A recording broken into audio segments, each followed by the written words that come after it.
working for you. A weekly talk radio program which highlights developments of national interest and the activities of your St. Kitts Nevis government. Join host Roy Williams as he presents news, views, reports, and interviews about everything regarding the activities of the Team Unity government and the building of our communities and the development of St. Kitts Nevis. Tune in and call in to interact with your government and share your views regarding the upward forward development of your community and our beautiful Twin Island Federation. Working for you is weekly, every Wednesday live from 1:30 p.m. to 3 p.m. on ZIZ Radio, Win FM, and Sugar City FM with rebroadcast on participating stations. Working for you. Good afternoon and welcome to Working for You. I am Roy Williams. Thank you very much for tuning in to today's program, wherever you are. Today I have two guests with me who are from the Ministry of Education. I have with me the Permanent Secretary in the Ministry of Education, Mr. William Vincent Hodge. Welcome. Thank you. I have with me Mr. Leonard Stapleton, who is an educator, an accountant, a historian, and the author of the esteemed book, Places of Memory. Both of you, welcome to this program. Thank you. Thank you very much. Of course, education in our society plays a very important role. It has economic importance and social importance, cultural importance, historical importance, and we can go on and on. It is so important for the development of people within the society. And today we will be discussing just that. Who are some of the key players, of course, in education, some of the key issues, the key policy issues in education and so on, because it is something that is always changing. Education in society is always changing. It is dynamic. It is not static. And we are learning new ways in terms of how to educate. You know, technology plays a big role nowadays.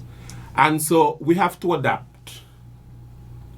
As the years go by, we have to adapt to changes and so on. So we'll be talking a lot about that.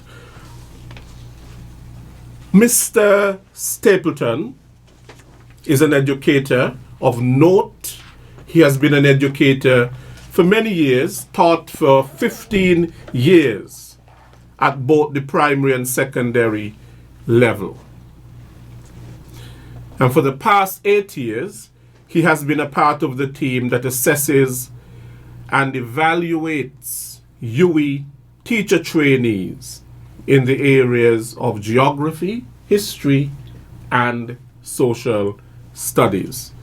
So we are talking about someone here who has a lot of experience in education, being a key player in the field. Mr. Stapleton, Mr. Stapleton has written a book, Places of Memory: The Experiences and Contributions of the Enslaved Africans in St. Kitts and Nevis. Today we are going to be talking about his book, and we are going to be talking about what really is in it. So, Mr. Stapleton, what inspired you to write your book? All right. Well, I want to start by telling everybody good afternoon, and I know since it's working for you, I have to say good afternoon, world. Yes. In terms of the inspiration, I've had the lucky and blessed opportunity to be raised by all old people. Even though my mom lived in the same house, it was really my grandmother, my maternal grandmother, who took me from the very beginning. And so from that early age, I've had many old stories told to me. And she took me everywhere she went, so I saw firsthand the interaction and the culture from her generation and the stories from generation before her. At one time I was lucky enough to have gone to a tea party, and that was an eye-opener. With regards to places of memory, I was approached by the UNESCO Secretariat, and they assigned me the task of writing a book that speaks to the history of St. Kitts and Nevis, local history. There have always been a need for local history to be taught in the schools. Many a times our students, they write the CXC exams and they basically try to memorize everything because hardly anything is actually meaningful to them, because the books are written by foreigners and they give foreign examples. And here you had an initiative by the UNESCO Secretariat at that time under the Ministry of Education to have the stories be local, the references be local. So I was approached by Mr. Leonard, and it started there. There was a dry moment because it started in 2012. It was finished in 2012 also. But there was a dry moment, and it wasn't until Minister Richards became the education officer that it took a breath of fresh air with it. And then even that fresh air couldn't get the flame burning too much. And then they brought in superstar educator, Mr. Hodge, as the PS. Yes. And within a short time, it got to where it is now, where he saw it actually connecting with some of the objectives of the Ministry of Education, where finally teachers and students should be exposed to local material. And so the effort was put behind it, and the book became a reality, where now you have the books available in all of the primary schools. And he took it a step further, where within the summer training program that the teachers go through just before they go back to school in September, he recommended that the teachers get a first-hand insight into the book, along with some preferred methods. I noticed you spoke about technology earlier, and so that's a thing for me also.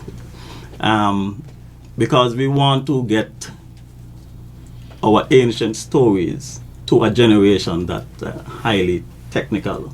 So you have to use what they're using to bring your message across. So that was a really good idea from Mr. Hodge, and so I jumped on it. I also was helping the curriculum team to write the interim syllabus for social studies, and so that also gave me the chance to put in a whole section on local history and recommend that it carries that name, local history, so that when students now are doing their assignments, the topic for the day would be local history. So parents could finally see, at long last, the Ministry of Education has put local history into the classroom, and not just with objectives, but also with the resource material, starting with the book, Places of Memory. Yes. I think by now I should get into the book itself. Yes. And some of the information in it. But before you get into the book, there's a question that I want to ask you. The title of the book, of course, with the title, The Experiences and Contributions of the Enslaved Africans in St. Kitts and Nevis.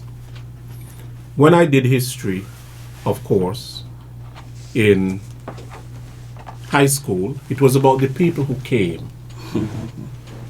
You know, the people who came, book 1 and book 2, part 1 and part 2. Now, the people who came were not only the enslaved Africans. Others also came. Yes, the Africans and so on, there was forced slavery. Some of them came as indentured servants. You had the Indians, the East Indians. You had the Chinese, and you had others who actually were brought to the Caribbean and so on. Of course, we didn't have much Indians and so here. They basically were in Trinidad and Guyana. And the Chinese, a lot of them were in Jamaica and so on. But nonetheless, why the focus on the experience of the enslaved Africans? Why is that the focus? Because we, as a people, need inspiration all the time.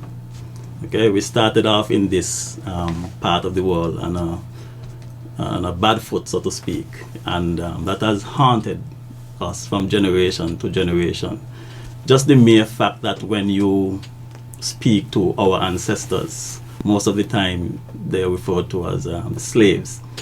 So a deliberate effort was put into the book to not refer to our ancestors as slaves, but as enslaved Africans, to show people that they were free people, proud people, accomplished people before they were brought to the West Indies. It just so happened that the circumstances under which they were here is that they were enslaved, but they were Africans first. And so you take away that whole notion of just writing off our ancestors as slaves. And then the name itself, the experiences, it was deliberate also that we learn from the experiences that they had here. Because some of the experiences of the enslaved Africans and St. Kitts and Nevis went on to change things throughout the British colonies, the experiences that occurred here. And that is one of the reasons why we need to write our own books, because some of these experiences have popped up from time to time in other books written for Caribbean schools, but not much credit is given to St. Kitts and Nevis where the event took place. And so it was necessary for people, when they read the book, to feel a sense of pride and a connection because it occurred here. And then you also look at the contributions, because notwithstanding the fact that they were under the condition of slavery, even under that condition, they did some amazing things that we could look to for inspiration, especially when we're dealing with cases where you have young people underachieving, even though they are so talented and so powerful based on their nature, being from the descendants of those same Africans. They need to look back and see that even during the condition of slavery, they did some great things, and those things contributed not to their immediate wealth, but it grew the wealth of the people who were enslaving them. And that is something that today people need to look at, because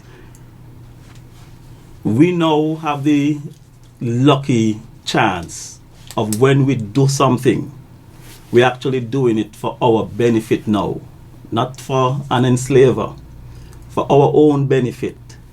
And when we match what we are doing today and compare it to what our ancestors achieved under enslavement,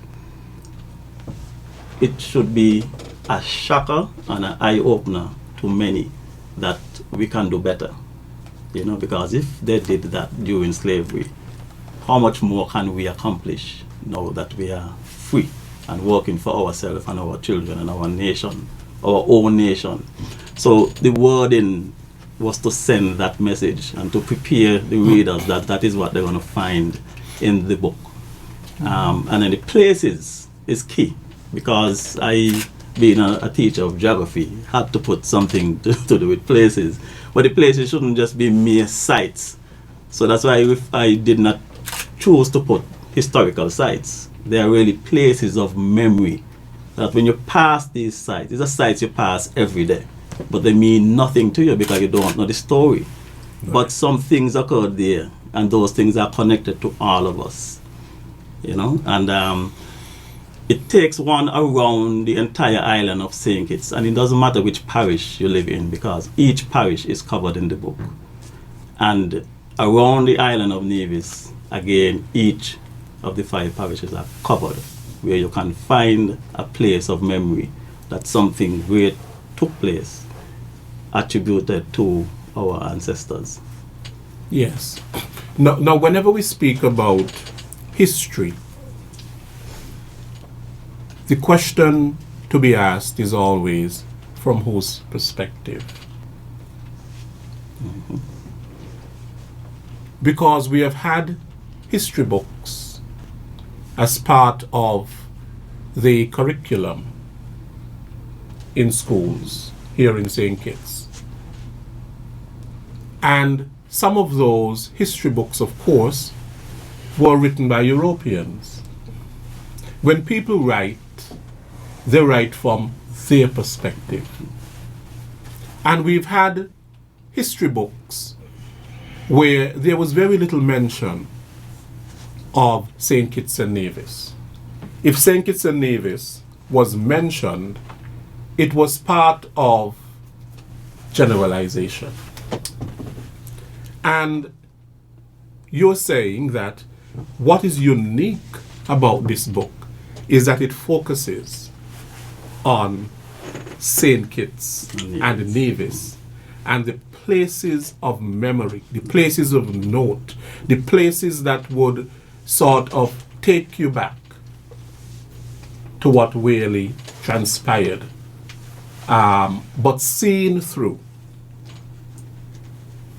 the lens, not the European, but through our own lens. That's true. Mm-hmm. Is it that reason why you would have started in the primary school with this? Yeah, the primary school is dear to me. When I first started teaching, I started teaching at the grade 3 level.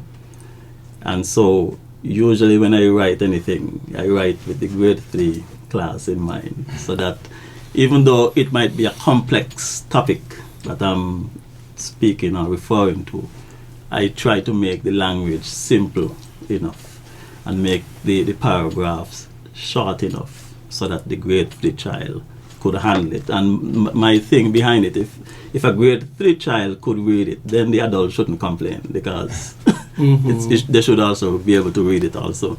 And then they're not, it's not all adults could read at the same level also. So it would be a book that is kind enough to the adult who may not have had the privilege of getting superb education. In terms of the source and everything and analyzing, here is where I would want to mention somebody who has been supporting me from the beginning of the book, and that's Sir Tapley. But of course, then it would have just been Tapley Seaton, yes, at former Attorney General. He's very passionate about our history. Yes, and as I said, there were some tough times with the book, and there are times when I practically label him as the most prolific that person who actually could simmer you down and everything. Yes. There's a word for it. It's eluding me now, but he knows. If he's listening, he knows the word. I diplomat. Yes, and but in terms of seeing through the veneer and everything, and actually coming up with proper things, he also is a good resource person, and he would have books that mention certain things that I really didn't know, like would happen, and so he really supported. And then finally he became the Governor General, and around the time when the book now got that new breath of fresh air and the thrust forward, he encouraged me to get back and see it through to the end. And it was fitting also that the book was launched under his auspices, Yes. his kind generosity in terms of launching it and giving it the proper entrance into the schools, you know. And so that was really good. So normally, when I speak about the book, I have to mention that support, because usually without support like that, books like this wouldn't reach to readers. But to get back to the question, the level at which it is written, and there's also some influences of technology in it also, people wouldn't realize. But the fact that the paragraphs are short, because I know that people have moved away from reading long episodes, long epics and so forth. There's a lot to be told about our history. I try to actually make it so that each sentence count. So if you just read one sentence, you should pull something that could be useful. You know, people say the young people don't read, but being around them, you know, I have 3 children, and they do read. They read WhatsApp and Facebook. But when you look at the WhatsApp messages, you have no long epistles, some short things. And so if you want to reach the young people, as I said, you have to reach them where they are. So the paragraphs are short, but there are many, you know, but they're short enough so that a child can take it up and read a couple of paragraphs and feel accomplished. But then there's also something in there. I don't know how many of them are listening, but I'll just put there's also something at the end of each paragraph that would make them want to read the other one. So by the time they finish, they would have read a big chunk. So Yeah, to me though, and with all that you would have said, grades 3 to 6 in the primary schools, especially something as important as our history, which has shaped our culture, it is so important that they develop at that age the skills of critical reading and critical thinking and critical assessment of something as important as our history, so that at that early age, building on that foundation that they would have received, an appreciation for the local history and culture, they now can look at other texts, history texts, and be critical about what they read. that's true. Yes. You know, from that early age, they, you know, it's already inculcated in them there.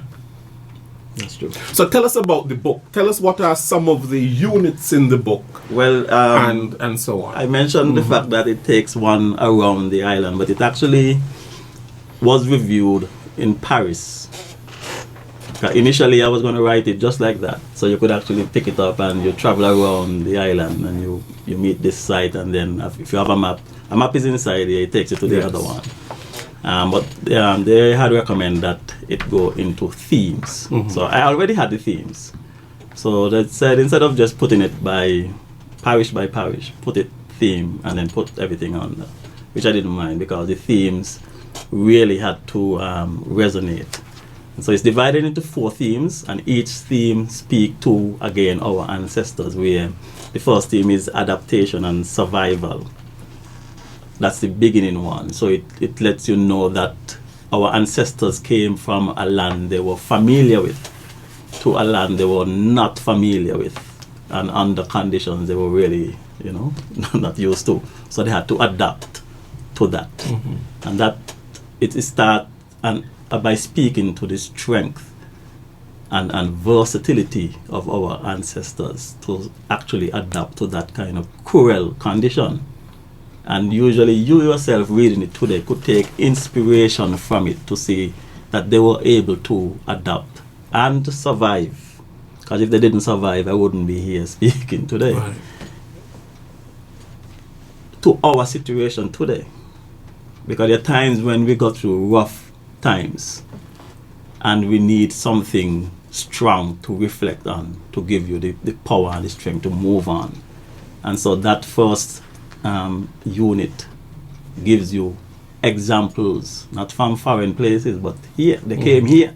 We could point to Independence Square, where they were sold, and Crosses Alley, the area in Nevis where they were sold, and the fact that they reached there alive is testimony to their strength. And that same thing is running through us. And then the second theme is the resistance and revolt, to let people know that our ancestors did not want to be slaves. So they resisted in different ways. And the book highlights some real subtle ways that I put in deliberately, because you can resist without being violent and without killing anybody. You could resist by even hugging up the person who's stifling you. But your end result is to get out of that condition. And some hugging up went on for some of those slaves to get out of slavery. But our ancestors did what it took to get them out of the condition. They didn't want that. And there are some cases where they openly revolted. And so that theme would cover it. And again, it's all local examples. And then you have the human rights. You would notice that take up a whole big section of the book. Because during that time of slavery, you had many scholars writing on human rights. And it is during that time when all these things coming out on human rights that the same places that putting out all this literature on human rights actually enslaving other humans. So there, you spoke about critical thinking, So it was a sort of hypocrisy and a sort of thing, one of the excuses they put forth, because they knew back home this big thrust for human rights was going on, was to try to find a way to say that our ancestors were not humans to begin with. Right. And so they had no rights. Classify them as animals and so forth, so that you could take away that thing about rights. But it covers a lot of the human rights violations that our ancestors suffered right here. But it also speaks to some people who champion for the human rights of the enslaved Africans. There were few, but they were effective, and we were grateful. And that those are the parts that I spoke about that occurred here in St. Kitts and changed the whole spectrum of slavery for the entire British colony. Occurred here, but you hardly find them in some of those same people who came and those things, because the authors are really not from here, but they would use information that occurred here, because you cannot deny the fact that people like James Ramsey and lawyer James Stevens live here on St. Kitts and got their inspiration to do their abolitionist work from St. Kitts. And then the final one is the contributions, productivity and contribution. Very relevant today. We are going into service industry, and we still have people into agriculture. No matter which industry you're in, productivity is key. If you're not producing, something is wrong. So it speaks to our ancestors being very productive, even though they know they're not working for themselves. And as I said before, we're working for ourselves and for our country and our children. Productivity shouldn't be an issue. And then, of course, the contributions they made. So that is spelled out.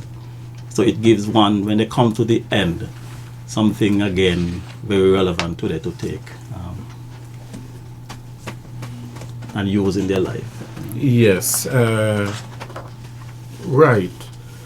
That chapter on, all of the chapters, of course, are so important for our young people. The one there on human rights. Extensive. It's extensive. So at an early age, really they develop an appreciation for human rights. I think that is where it should start. And so that aspect of respect, tolerance, developing self-esteem, treating others like, with value, and expect to be treated with value and so on, and teaching it through what you have here, history. Looking at our history, I think is so important and so the lessons are there. wonderful. But the other thing, the human rights part should bring home. Because we know we have a problem among our youth. And whatever problem young people have, adults have to take responsibility for it also. Even though they reach up, there's a point where it look like the child is from space. But there are things that these young people don't know, and they ought to know.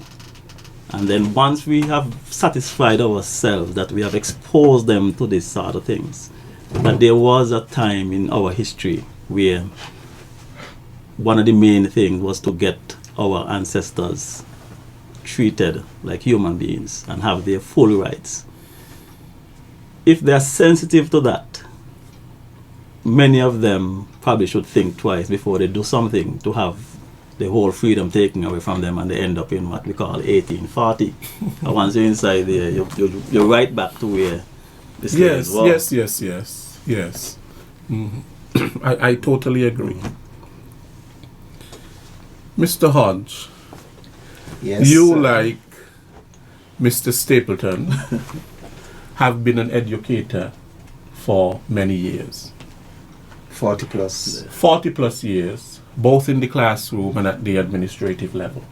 Yes.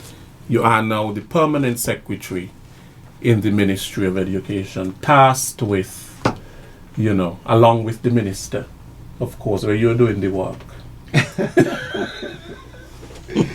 The minister is doing this part. Yes. He's working hard. But pushing education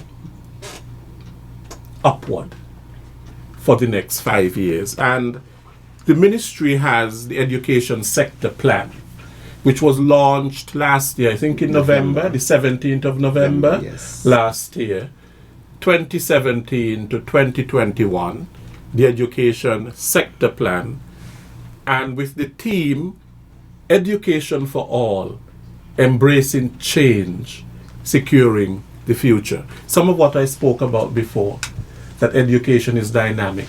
It requires adaptation to change and so on, but then it also speaks to the future.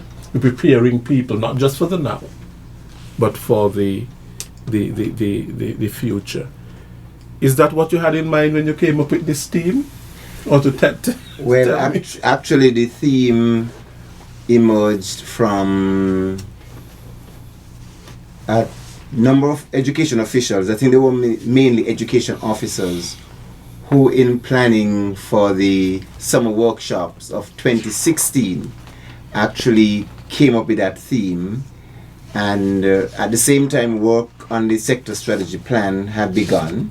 And so a number of themes were created, they were compiled and circulated for persons across education to vote on. And so the majority of teachers and principals and other stakeholders voted on this particular theme. But it was amongst many. But this one I know for sure came out of the planning of the summer workshops of 2016, which I didn't really, I wasn't deeply involved in that because Sure. I got into office in August of 2016. Okay. But it was those education officers who worked on that plan. Sure. Now, of course, the plan has in, policy goals and strategies and ways of how they're going to be implemented and so on. So you have the plan here. This is basically the strategic plan. Planned, yes. Okay. And, the policy goals, I see there are 3 policy goals.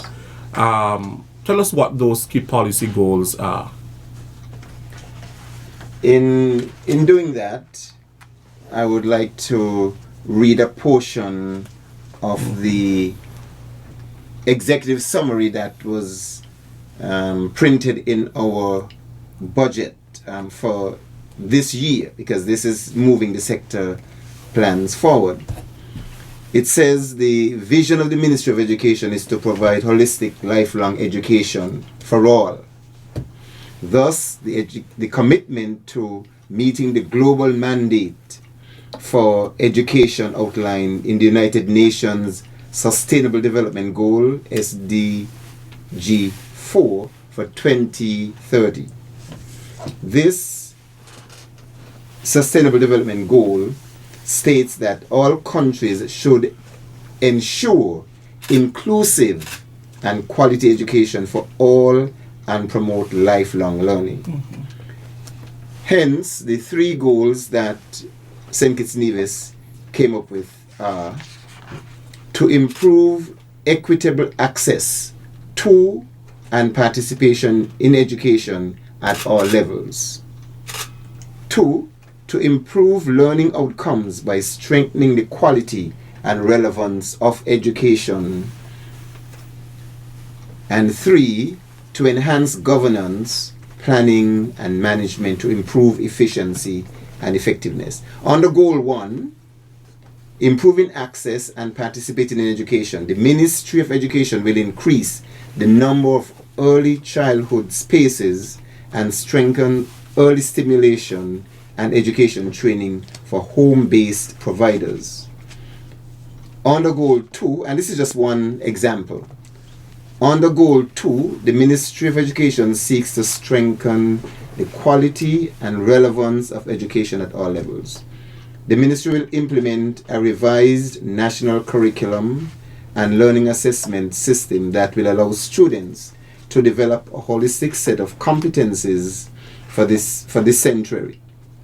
Additionally, during the current academic year 2017-2018, the Ministry will facilitate compliance with existing safety and quality standards in the areas of early childhood education and technical vocational education and training.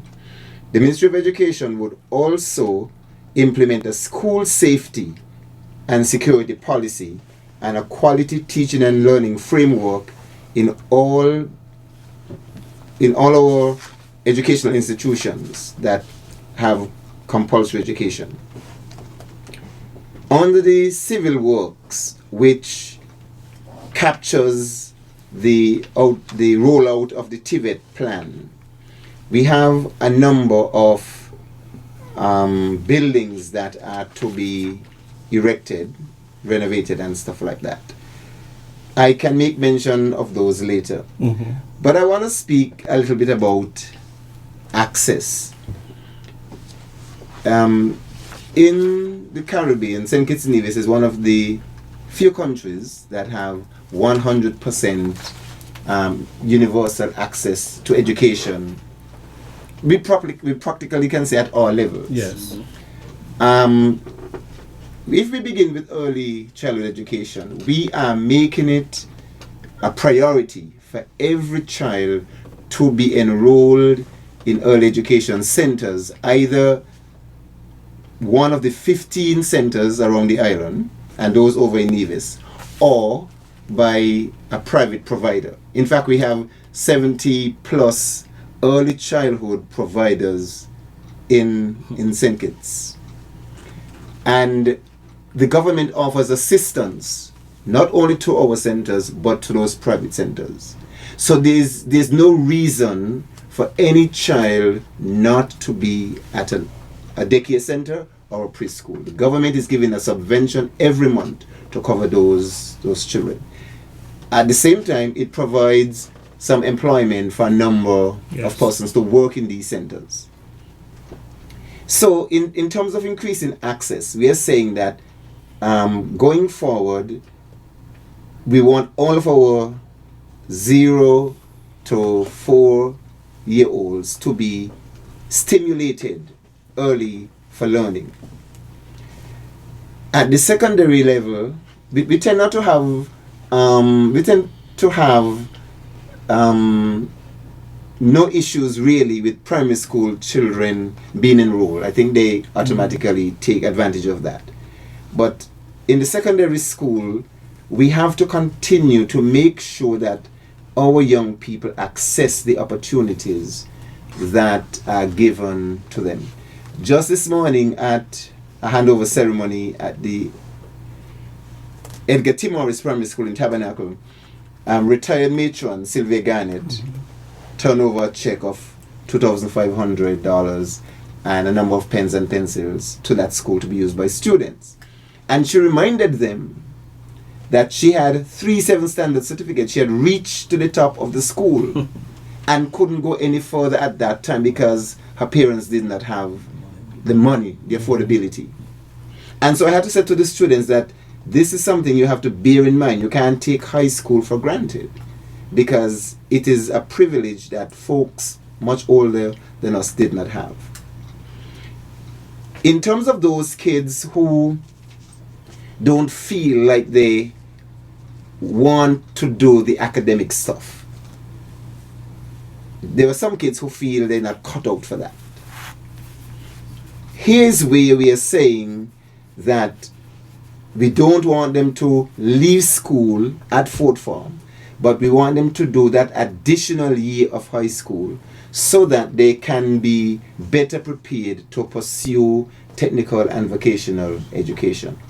And that's where our TVET program, TVET Enhancement Program, comes in. We continue to roll out that program, and we are encouraging and inviting persons who may not be working in TVET or teachers who are currently teaching technical and vocational areas in school to visit the TVET office at the Stanford building to get information as to how they can get a scholarship to go overseas to pursue training at a degree level. We are literally begging people to apply to do a degree in technical and vocational training. Nevis has already selected 2 and sent them off to UTech in Jamaica. And we down here in St. Kitts are begging persons to come and apply to do a degree in these areas so you can come back to be instructors and facilitators of technical and vocation. Something I want to mention, and I hope that that thinking is changing over the years. Once ago, the people who went to the technical division were thought of as being less academic. Yes. Or dunce, if you want to use that word. And the people that did A levels and so on were thought to be the bright sparks, the creme de la creme. Yes. But that is not necessarily so. It's changing rapidly. It's just that people have different focus And inclinations. and inclinations and different skills. Yes. Because I'm a mechanic and you're a doctor does not necessarily mean that you are more intelligent than I am or more academically inclined than I am. It's just that we're in different fields. Yes. I have a quick story. We had a visitor from Barbados who came to discuss TVET matters with us. And she made a statement that has stuck with me, and I've used it several times. She's saying that they have a slogan in Barbados: if you have a skill, you have a job. She went on to say, today in Barbados, if you call the doctor or the lawyer, he or she will say, I think I can see you within an hour, you can come, I'll see you. When you call the plumber, and she specifically cited plumber, she said, if you call the plumber, he's telling you he or she, I would see if I can fit you in for tomorrow or for the next day. Because there's so much in demand. Right, and that's where we want to go in St. Kitts. And I think that we are getting there. We are getting the message out. Chris Jeter, who is the general manager at OTI, he shared his story at the graduation at AVEC. And he said he started out as a waiter in a hotel in Grenada. Today he is one of our managers here at the OTI. And so there's that. But I want to say a little bit more about the strategy. The sector strategy plan. It's to run us until 2021. And it's giving us the opportunity to shake up our education system as it is, to bring it in line with 21st century education. So it means that it is aligned with not only national, but regional and international Regional policies, and international. policy and goals and Yes. so on. In fact, UNESCO has done a lot of work with us to support us in this regard. So we are tackling a number of areas. One of these is professionalizing the teaching force. This means that all of our teachers by 2021 should be trained, and we should be at the point where we're able to train you before you get into the classroom. It means that teachers will have to embark on a program of continuous professional development, and we might even make the recommendation that teachers their increments are tied to that professional development, as against a head teacher recommending you for the increment, Okay. as it is at the moment. Okay.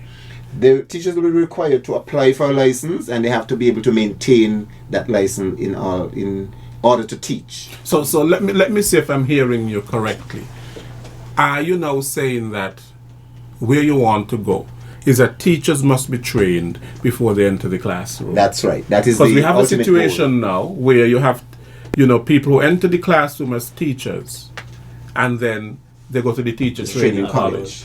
Mind you, sometimes, they go there, they go to the teacher training college, but they would have had some experience in the classroom, Yes. which can help them in their studies as well. Yes, it does. And that's the model I went through. So I particularly like that model. I think it makes for a better quality of teachers.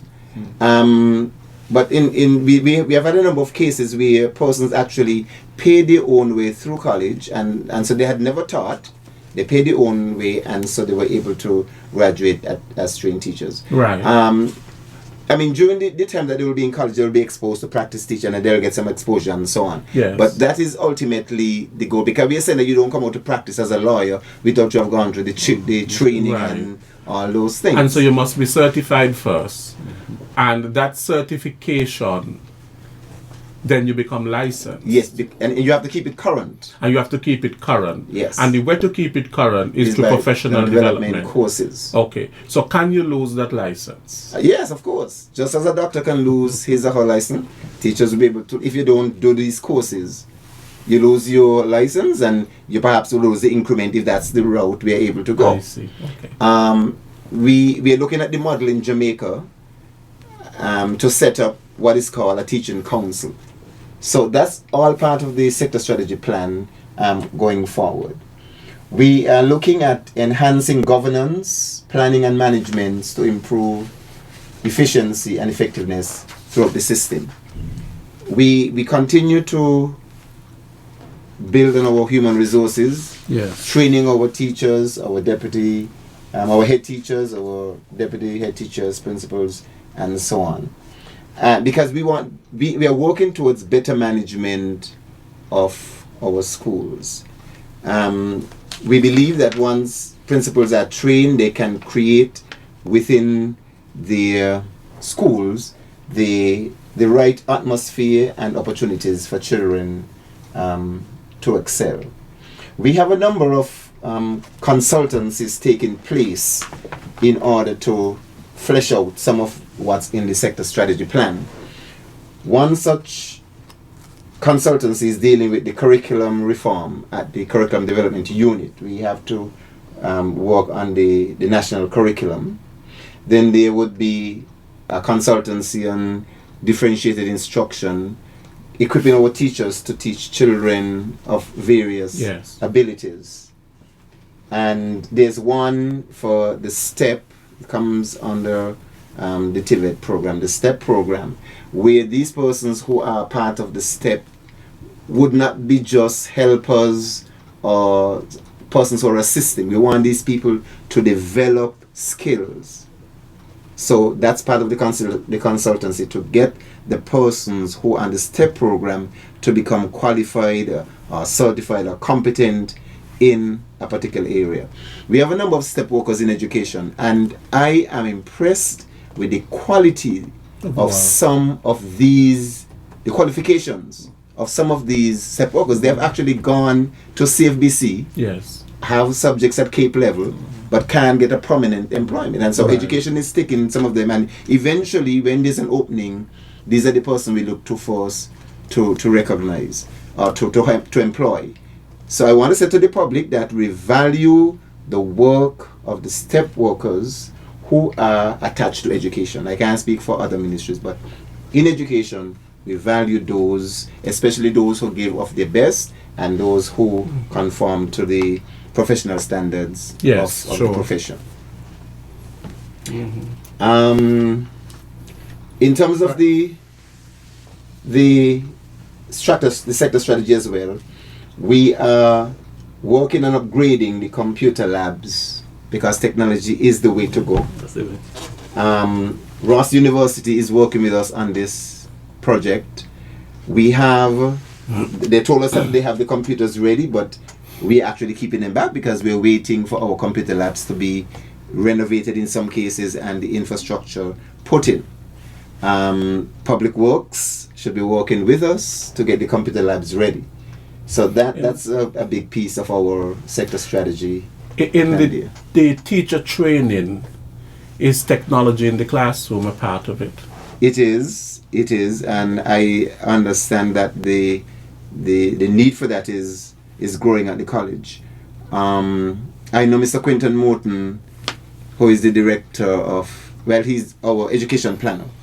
He actually is one of the facilitators for this particular course at the college. He teaches after work sometimes, infusing technology in instruction at the college. So it is an area of focus. And internally, throughout the system, we're also offering some training. During the summer, there was some training in that as well. So as we go through this year, we are laying the foundation and rolling out a number of the programs that would help us to implement the sector strategy plan as we move towards 2021. From time to time, information would be in the public domain, and we would be doing advertisements and so on to highlight what is happening under each of these various goals in the strategy. Okay. Now I am interested in what you have on your shirt there, Mr. Stapleton. Rooted in history. Tell me a little bit more about that. Being rooted in history, yes. First, I try to get an appropriate logo for it. As you can see in the book, I believe a lot in visual as well as the audio thing. So, the Rooted in History is an offshoot of the book. So, it actually has at the root of it values. Even though it says rooted in history, it really ought to have values there instead of history, but it is the values that our ancestors brought with them from Africa. Those values are actually echoed in the book, but not all the time explicitly. One would have to really sit back and say, but our people were different from the other people that were enslaved here. Different even from those who came as indentured, Because if they didn't have these values, when you look at some of the cases, they would not have survived. So there are some selected experiences that they went through, that the value that they had actually saved the day. I will give you one example. There was an attack on Nevis in 1706, where the French attacked the British colony of Nevis, and within a short time captured the entire island. And to do so, they would have had to overcome the British militia that was there. These are guys trained in fighting. Some of them from the barn, they're holding a gun. the enslaved Africans, our ancestors, they were given a machete and a hoe and a couple of things to work in the land. The gun was kept far from them. And in the end, it was the same enslaved Africans took up them same guns there from the defeated British and fought back the French till the French had to abandon the island.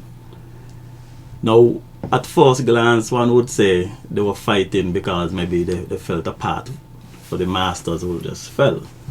But on closer examination, you would realize they were fighting because one of the prize of that battle would have been enslaved Africans. The French colonies were badly in need of slaves, and so sometimes when they sack or capture a British colony, one of the things they made off with were the men, the enslaved men. And so the men in Nevis, at a place called Maroon Hill, everybody would know it because Zetland Plantation Inn was up there, stood their ground and defeated the French. The French had to leave without the enslaved thing. And the reason why they were fighting is because they did not want to be separated from the family. So they had the value of commitment to family. If they didn't have that value, if they had the kind of thinking like how some men nowadays have, as soon as they get a child, all of a sudden they disappear from the house. Yes. Then Nevis would have gone and the slaves would have been taken. But because they had that value, that they did not want to be separated from the family, the value of commitment to family, they stood their ground and did something that was miraculous. Take up guns and fight better than man who fighting with guns from the barn. And if, I usually say, well, that is something that is supposed to be exposed to our young people, to show them that holding on to some of these values could save not just your life, but the nation. And so there are a number of values. Mm-hmm. That's only one of them. There are a number of them. And the Rooted in History actually uses the history to show our people that our ancestors had strong values that really need to come back today. What about that Douglas, this slave that lady? Better Douglas. Better Douglas, yes. A very powerful person in our history. We're proud to say that that lady was here in St. Kitts, and the experience took place here, because her experience is kind of a tragic one, but out of it we get another value that Better Douglas had. Better Douglas was a slave on what we know as Romney Manor, and the owner of the plantation was about to leave to become an absentee planter, and before he left, he had promised that Better Douglas should be freed, given her manumission. When he left now, the new guy, a guy named Cardin, and when I heard it was Cardin, I said, let me just see if it's the same Cardin, the name, the Cardin woman. Mm-hmm. That's supposed to be a good person, but he's a different guy. He denied Better Douglas. As a matter of fact, he charged Better Douglas, I think it was $3.50 every month, so that she could pay for her freedom, but it never came. So she kept paying and paying and paying, What was amazing is that Better Douglas had earned some money, And the way slaves earned money back then is they had to do it outside of the quota of hours that they work. Some of these slaves were hired out if they were skilled and so forth. And sometimes after working the 12 or 14 hours on a plantation, and on the weekends they would do groundwork and whatever. That money sometimes they put up. So Better Douglas put up enough money to free 2 persons. And instead of freeing herself, she freed her 2 children. Mm-hmm. And people would wonder, well, why she didn't free herself? Now, therein lie another value. The commitment she had to her family and the investment in the youth. She believed in that. Sacrificial love. Right. And so, again, it's a message that is relevant today, because what is hidden in that is she had to have been doing some back-breaking work to save, to get the money in the first place. But sometimes even harder than making money is saving money. You know, we know as poor people, you save $2,000 when you look something happen to the car, cost $2,500. Some things, all of a sudden you feel you need to be treated to a dinner somewhere, the money starts. Yeah, I think, you know, we save what is left over. The discipline. Rather than the other way around. Yes. That's the truth. That's the truth. So the discipline of saving the money. Earning it is hard, saving it still difficult. And then the sacrifice of putting it in the young so that they can get free. It's relevant today. It's a message for parents today. You know? Instead of doing up your hair, you know, false hair, false nails, false everything, false teeth and all, you know. You may call it false. You don't see it as being false. You put that into the youth in the proper way, not by buying the $500 sneaker, but in something that would benefit them. We can learn a lot from Betta Douglas. Now, Betta Douglas didn't get her freedom until emancipation, but her case came before the lords in England. Lord Bathurst in particular mentioned the case and said, look at these planters in the West Indies coming up here among people who own the money, you know, the traditional way. Not knowing, you know, those of us in England not knowing that this is how they're making the money. By extracting $3.50 from Betta Douglas every month, an old woman. It's a shame. And so she got knocked about, but the case was one of them that was used as playing a little part in bringing an end to the whole system of slavery when people realize that this is not good.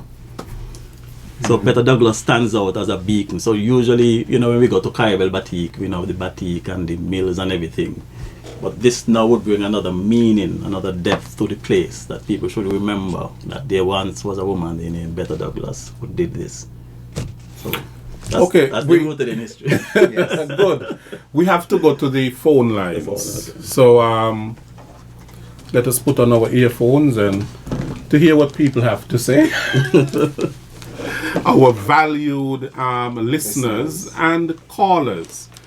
And the numbers to call, the overseas number is 1-718-577-2916.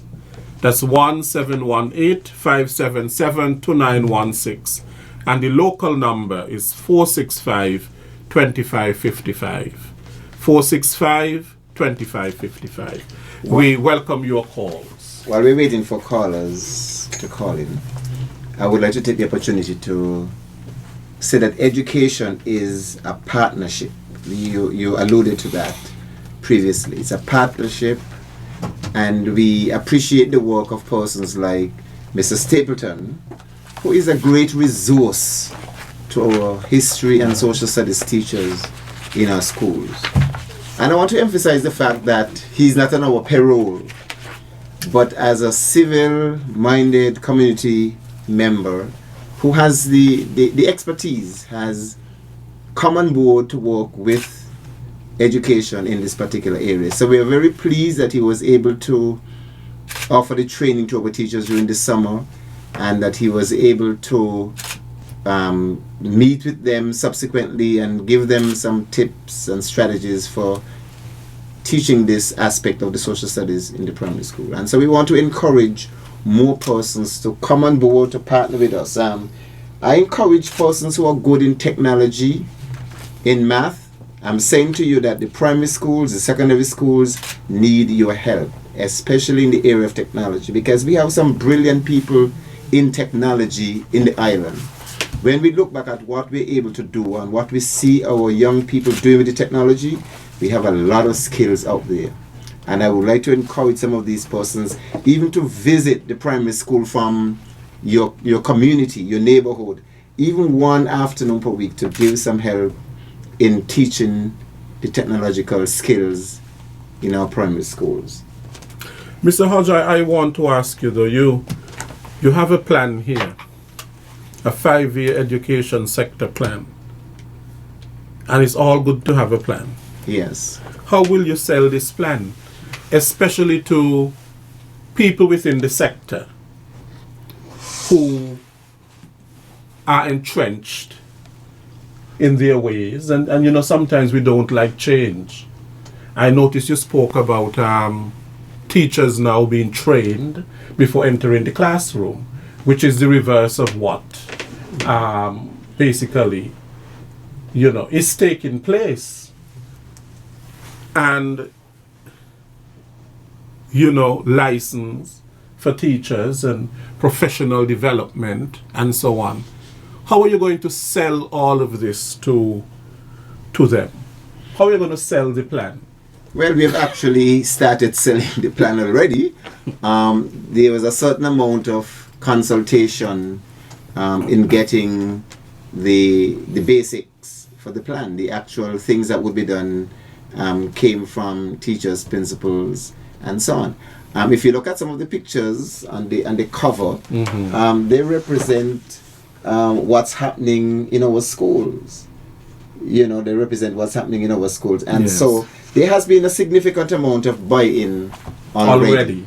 You know, there was an official launch. We couldn't invite the whole teaching fraternity, but a significant number of teachers, you know, came to the launch with principals and so on. And we're going to encourage teachers to take part, take ownership of various aspects of these. For example, as I said, there's going to be that training in differentiated instruction. And even before we came up with this, a number of teachers, especially at the primary level, who have to teach mixability groups, they have been asking for assistance with this. Sadler Secondary School is the only secondary school that is being not streamed. They have mixability groups. And so this kind of information is going to be able to support those teachers. So I think eventually teachers are going to say that this is designed to help them to be better teachers. And I think as we roll up the various, you know, plans and programs, and they see that they are front and center of this, you know, for those who might want to be head teachers, principals, for those who might want to go on to be lecturers at the CFBC College or to work in the curriculum development unit, they're going to see that these things are valuable to them. And once they see that they are benefiting from a professional point of view, they would come on board. We know that there will be some persons who are going to be, we'll have to drag kicking and screaming, you know, and there are others. So and that takes me to my next question. What do you see as some of the implementation risks of the plan? Well, time is going to be a factor, because not every aspect of the plan could be delivered or could be developed during the workday, the teacher workday. So the teacher's time is going to be encroached on a little bit. But a lot of this stuff is going to be job embedded. It's going to be job embedded. They're going to see that it is something they can do during the normal course of teaching. But as I said, there were some things which would have to be done outside the normal work day, and teachers already value their time and so on, because they have their families and other things to do. So that might be one of the risk. Then of course we might have the naysayers who would say, okay, well, this is another plan yet, and nothing came out, or enough did not come out of previous plans, so maybe we might be just doing a talk shop here, you know. But we're very optimistic. We have a very strong team headed by Dr. Neva Pemberton, who is the Chief of Education Planning, and she is really heart and soul in this. Her participation and willingness to do things and getting people involved is infectious. So we think that we are in a very good place to, you know, get this done. And as I said, the Minister of Education is behind it. He has been intimately involved with some of the activities. And they're not only educators and teachers, but there are wider stakeholders who we are depending on to work along with us. Because people continue to, say, well, we have to do something to change. We have a caller. Working for you, good afternoon. Good afternoon, Mr. Williams and your guest. Good afternoon, faithful caller. Yes, I like that. I can tell you something though. When you give out the telephone number, keep your eyes on the operator by the board. And when there is a call, he gonna put up his thumb finger. Go ahead. Yes. Okay, now this afternoon here, I want to say I am so happy that you all came with this program. This our high story. Not his story, high story. Because in my days, I get so much licks to learn these propagandists what they send them from up in England. About high diddle, cat and fiddle, cow jump over moon. And every time, and dickory duck, mouse run up clock. So every time I go into town and I stand up in front of the Anglican church, I'm looking up at the clock and I'm reciting mouse run up clock. And look, I was so dumb and dunce that I learn well those things well. So I am glad that you all come with our high story, because all we hear, we ain't learn nothing about the great people who born here. Like the book say, the people who came, who the people was? The Arawaks and the Indian? Christopher Columbus. So again, I'm going to commend you all. I'm going to commend you all highly, highly, highly. That these younger generation don't have to be like us. Go recite those foolishness. And what make me come to my senses over the years?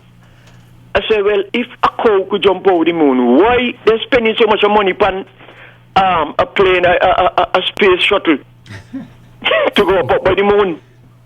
What happened to the cattle? He dead? So again, I'm bigging up you all here. It was just a nursery rhyme. Nursery rhyme? It embedded rhymed. in us. It rhymed. Yes, it embedded in us. But why they couldn't teach us and tell us where the black Africa originated from? No, they hide that from us. Because that would make us too wise. And they feel like we might rebel against them. Well, So at that time... that's my little input. Thank you. Okay. At that time, we had the persons from Europe, England, and those other countries to, educate us. Now we have our own people, our own local persons, historians and other persons who can educate us. I really want to commend Mr. Stapleton again, because this book is heavily field trip based. Education doesn't always have to take place in the classroom. We have to bring children on field trips. And I was very delighted maybe about a week and a half ago when I ran into the grade 6 from the Sadler's Primary School in Bastille, visiting some of these places that are mentioned in this book that they're using for local history. Their teacher was one of my students at Stapleton High School, so of course I felt good when I saw her bringing the kids out into Bassett. This was something I used to do myself. As a grade 6 teacher, would bring kids into Bassett to point out some of these historic places. And we have to go back and do some work on the Victoria Roundabout. That's the name, the one up at Baker's Corner. Yeah, there's some plans afoot, I think, for it. And the circus, because these have some historical significance, and children need to be taught this type of stuff. Yeah, but he mentioned something important. And for example, we grew up and we were told that Christopher Columbus discovered the Americas. 1492 and all of that. But the reality is that when he came, he met the Americas already discovered, populated by the natives, the Amerindians, the Tainos and the Kalinagos, and so on. And they came, from what we were told, from Siberia.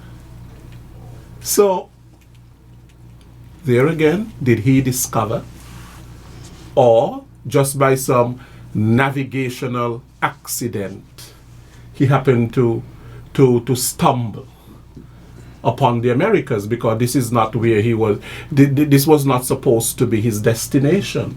He was going over to the east, looking for gold. You know, El Dorado, the city of gold, and so on. But did he discover the Americas? Is a question. But we were taught in our history classes, Christopher Columbus discovered the Americas. Yeah, the key word is discover. So each time Mr. Hodge commend me, I have to return the commendation to him. Because, as I said before, if it wasn't for him and people like Sir Tapley, the book would not have reached out. So I'm very grateful. What I realize about Mr. Hodge is that once there's an idea that is beneficial to the people, he is behind it 100%. And so that is why, in terms of doing the training with the teachers in the holidays, to me I found that to be a proactive idea, and I was really glad to be a part of it. Just to give a little thing about the teachers' reaction to it. I mean, they were like little children again. And when I saw the excitement in them, I told them, well, this is the excitement I want you to transmit to the students. You should get them to be like this when you're teaching. And so, of course, some teaching methods went into it. And the field trip, Mr. Hodge encouraged that they go on the field trip also to see these sites. So they get first hand. You know, some of them, when they read the book, some of the places are new to them. Well, and some of the stories they didn't know. So they now get a chance to go and see each one of those sites. So they are familiar with them, and so now they're in a position of authority to transmit that to the children. They cannot beat speaking from authority, you know. That is why this book, this policy is important in terms of getting teachers trained and continuing the training. So you employ cooperative learning in the classroom. Yes, and it gets them to be prepared and in a level of authority, so that you could, if you're not too sure of yourself, you don't come over with the proper charisma that you probably have naturally. You're hindered by the fact that you're not authority. You don't even know some of the things that whether or not you're doing it the right way. That's right. And so it's a kind of marriage here with the two. But to come back to the Columbus story, most of it is not Columbus's fault, you know. It is who reported it. Yeah, who reported it. Because he had a logbook, and in his log, I think his son eventually published a book with his log, and he noted specifically that he met the islands populated with the people. He described them, and I think he went back to Spain with a few of them. So people were able to see there that people were living in the islands. When I do the Rooted in History presentation, I usually start at the beginning when there was just seawater here, and then I would come up to the first thing. And when Columbus is all the way down the line, because I have to start with the Amerindians. But then when I do Columbus, I would use not the word discover. I would say when Columbus saw the islands, because the islands were discovered. And when he came with the flag of Spain, and somebody is always there holding the cross. Yes. Now it is there a lot of this thing started. The cross. With the church recognizing the Catholic Christian man to be top. And then I think after white Catholic Christian man, and then after you have King Henry VIII breaking away, so he could marry a couple of times. Then the Protestants became second. So if you're a Protestant white man and a Catholic white man, the church would see you, the Catholic first, then the Protestant second. Then even below the Protestant, you have the barbarians, those what we call the Vikings from up north, who they say came down here even 1,000 years before Columbus. Again, they were considered to be barbarians. And then even lower than them now would be the brown redskin guys, the Amerindians, who they were the term savages, the lowest. And so I guess the historians back then didn't want to give such an honor to savages. And I think that's where a lot of it started. Mr. Hodge, the teaching sector, for the most part, has been feminized. It has been. It has been, yes. What is being done to get more male teachers in the classroom? Well, we're trying to hire more males, especially at the primary level. Just recently, the schools from Sadler's Primary coming around to Keon, they met for the professional development. And in those 5-6 schools, there probably was about 5-6 men amongst all these women.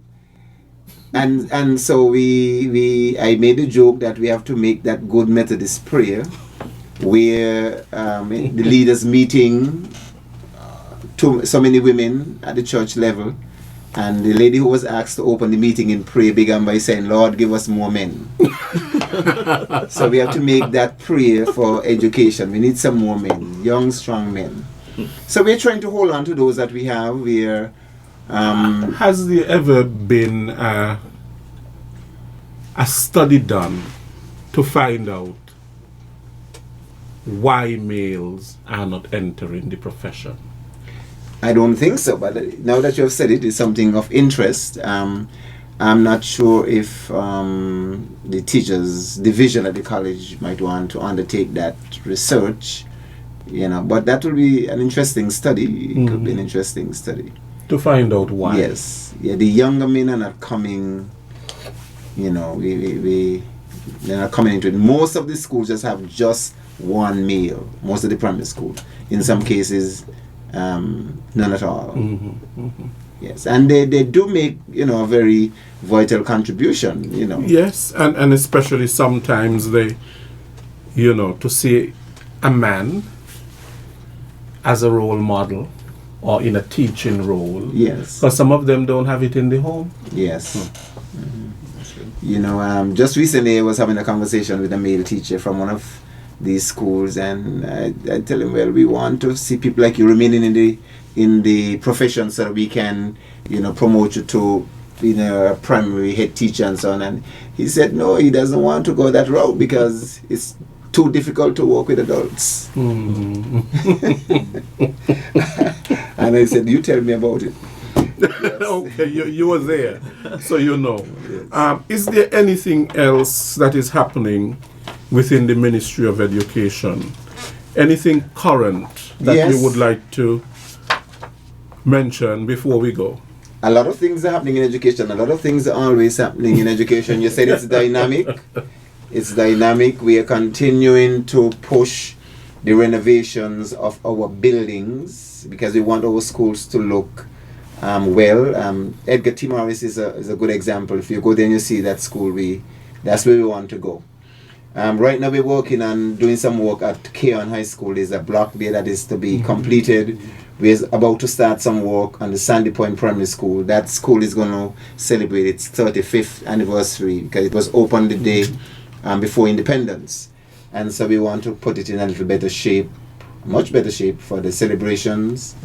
We are continuing to work with Ross University to get that those computer labs up and running. And they have also come up with a new proposal for safe school zones. So in a number of areas, the crosswalks and the slow down and so on, as you would see down in Ross University, that same pattern is going to be extended to other areas, and that is something I'm very much supporting. We are looking at painting. Some of our schools can do with a facelift. There are going to be some changes in the test of standard that the minister would have made a broadcast last night. So in the future, we're going to have the chief education officer and somebody from the curriculum development unit to come in to speak on that. And I'm always encouraging partnership, those private individuals and business places, if they can come and work with us. Sure. We're also doing some work. We're renovating the industrial site after 25 years. I remember when that center was open, it was providing a great need for people, workers in the industrial site. It got bad over the 25 years, and so the roof in particular has to be completely renovated. When that is done, we are setting aside some space up there to erect what we call an autism center. is one of the special education needs that is emerging in St. Kitts Nevis. We have a number of families, children with autism. So right now we have a resource person who comes in from the States, Miami, almost like 4 times per year, and she's training people, she's working with families. So we are hoping to set up that center and we can engage local persons who have the expertise. The Independence Celebrations Committee for Schools, we have our first meeting later this month so that we can begin to plan again for the celebrations. In fact, a lot of the plans that we had last year didn't materialize because of the hurricane and these things got swept away, but we are beginning to plan early for the 35th anniversary of independence, and a number of good things are happening in schools. This is a sport term. Every school is having its sports day, and in addition to that, we are encouraging all of the primary schools, well, actually more like a directive. Each primary school is supposed to put on a STEM fair: science, technology, engineering, and math. 2 schools already had this, so we are encouraging all primary schools to put on a STEM fair, and then later in the year, around independence celebrations, we should have a national STEM fair. Yeah, bring everybody together. Okay. Yes. So those are some of the things that are happening, and we always look forward to new ideas. Persons from the community could contact the community schools. They could contact the education department, or they come down to my office on Church Street and we can talk. Okay, good. So education is on the move. As on the move. Embracing change and securing the future.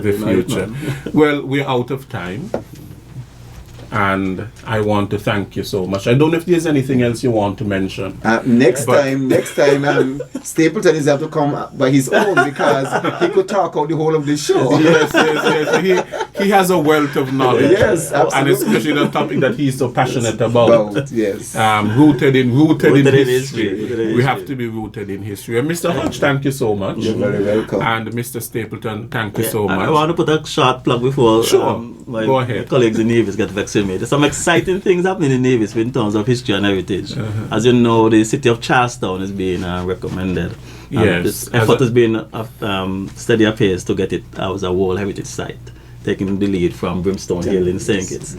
So recently you had the initial team from e-commerce, the council set up for sites and monument, and they have given some guidelines, and they have determined that yes, they you have outstanding universal value. That's why you have to prove that this is not just important to Nevis, it's important to the rest of the world. And I think I would put a plug into the Nevis and who have followed the lead of Mr. Hodge in terms of trying to put history and heritage out there. So you have the Ministry of Education, Mrs. Wilkin, Yes. and then the specific education officer is Ms. Jeffers up there for social studies. So she has been in contact. And then surprisingly, the Ministry of Social Development, under the permanent secretary of Pete Glasgow, has been pushing the same rooted in history, trying to get it up there. So Okay. yes, I'll end there before. Okay. Stapleton was on radio and he said this. Okay, good. Well, I must thank you, Mr. Williams, Yes. for bringing this program. It helps the various government ministries to let the public know what we are doing. and thank you so much. And you're supposed to be back here shortly. I'll send other educators. Yes, others. Yes. Okay, we want to thank you so much. Today we have had on our panel Mr. William Vincent Hodge, who is the permanent secretary in the Ministry of Education, and he has been doing a very, very good job. And we also have Mr. Leonard Stapleton, very passionate historian, educator of note, and so on, who now has his book, Places of Memory, the experiences and contributions of the enslaved Africans in St. Kitts and Nevis, which has been taught in grades 3 to 6 in all the primary schools in the Federation. That is quite an achievement. Congratulations, Mr. Stapleton. Thank you, sir. Thank you. You have been listening to Working for You. We will be back next week with another edition. For those of you who listened and those of you who called in, we thank you very much. I am your host, Les Roy Williams. Have a pleasant day. Working for You. A weekly talk radio program which highlights developments of national interest and the activities of your St. Kitts Nevis government. Join host Roy Williams as he presents news, views, reports, and interviews about everything regarding the activities of the Team Unity government and the building of our communities and the development of St. Kitts Nevis. Tune in and call in to interact with your government and share your views regarding the upward forward development of your community and our beautiful Twin Island Federation. Working for You is weekly, every Wednesday live from 1:30 p.m. to 3 p.m. on ZIZ Radio, Win FM, and Sugar City FM with rebroadcast on participating stations. Working for You.